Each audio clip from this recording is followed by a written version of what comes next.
unfortunate safety-related lawsuit. Or you could just say that Americans still think Jeeps should be Jeeps and sized accordingly.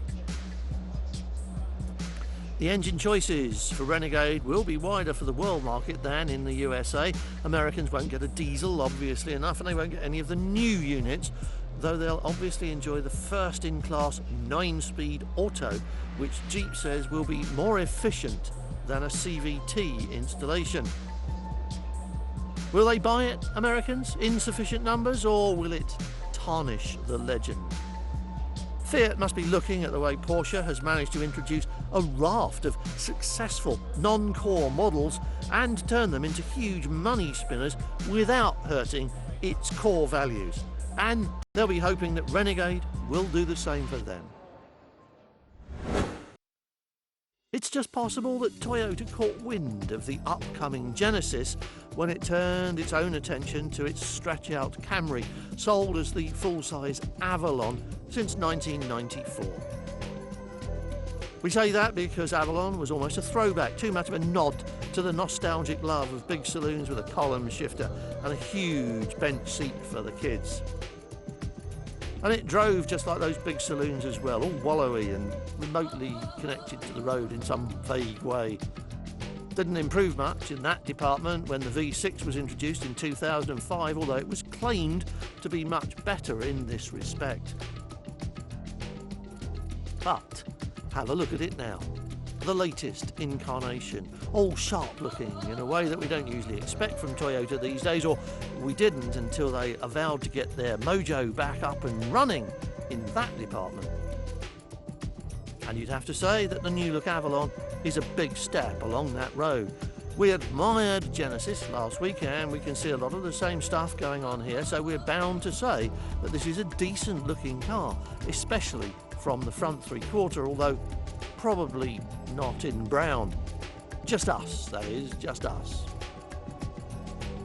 But if you asked, we'd have to say it's easily the best looking thing ever to wear an Avalon badge, and it's up there with everything else you might be considering as an alternative, on looks anyway. But what about the rest of it? Well, once again, this is all about comfort and a touch of luxury. It rides the same platform as the new Lexus equivalent, and those are toes Toyota must be careful to avoid treading on, of course. But there's leather if you want it, and there are electronic gizmos if you want them too. But once you start ticking the boxes like that, you'll be lifting the price up into the ES heartland anyway. And if you're paying Lexus money, you may as well have Lexus everything, no?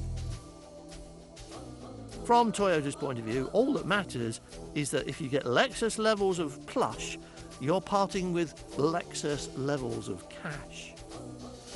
And you'll need to, if you want dynamic cruise control, cross-traffic collision alert, automatic high beams, auto-dimming side mirrors, auto wipers, 10-way adjustable and heated front seats, and so on and so on. You just name it. And when you're doing that kind of money, you'll be wanting V6 power as well. The smooth 3.5 is a familiar and well-liked unit, and 268 horsepower is more than adequate for the kind of driver Avalon is aimed at. Okay, maybe that's a bit wrong. More than enough for the kind of driver who buys it. These cardigan-wearing old chaps ought to be in Buicks, really. Old-time Buicks, not the sharp-edged new ones. Avalon's had a few tweaks in the chassis department, plus a new electric steering system and fat tyres, and now you've got a car that does indeed handle rather better than its predecessor, but not enough to justify any kind of sporting pretensions it might be nursing. So rule that completely out of your mind. Not for the first time, we find ourselves doubting that any of that matters, because hardly anyone drives like we do, and hardly anyone bothers about on-the-limit behaviour because they never go there.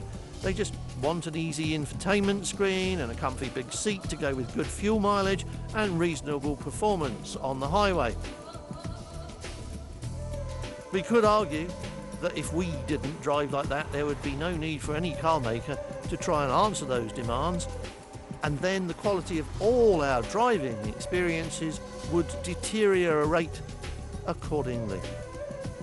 There's some truth in that, we believe. Same as we believe that chassis nanny electronics will eventually provide us with a car that does both. And that